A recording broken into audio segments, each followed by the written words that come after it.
Welcome to Manifest, hosted by international evangelist, teacher, and author Perry Stone. Enjoy unique insight into prophetic and practical truth. It's time to feast on fresh manna, so get ready to be blessed and encouraged. And now, here is your host and teacher, Perry Stone. One of my favorite places in Israel has always been the Judean wilderness, and I'm here at En-Gedi where David held out against King Saul. What you don't see behind me are the caves up in the mountain and the fresh spring water that is on the top of the hill that the people who traveled in this area could refresh themselves with, and this is the area where David held out against King Saul.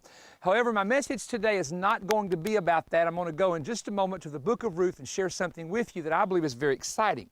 Before I do that, in the desert, all the way south of the Dead Sea, right up to Jericho, there grows a tree called the acacia tree, which in the book of Exodus is the same tree that Moses used to make the furniture of the tabernacle. All the furniture, was made of wood. A lot of it was inlaid with either brass or gold, and this is that particular tree.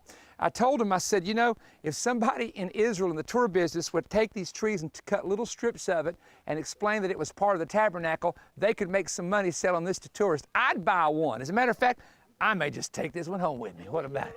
But isn't that amazing? That's the tree, and it only grows in very, very dry places and survives in climates such as this. So I'm going to lay that down, and I'm going to get right into what I want to share with you today. When we were driving up here on the tour buses, we've got our tour group with us. This is what we call our pre-main tour, our partner tour.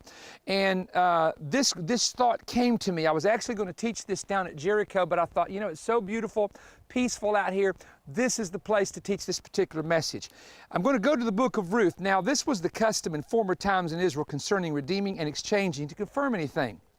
One man took off his sandal, the King James translation will say shoe, and gave it to the other, and this was a confirmation in Israel. Therefore, the close relative said to Boaz, buy it for yourself, speaking about redeeming Naomi's property.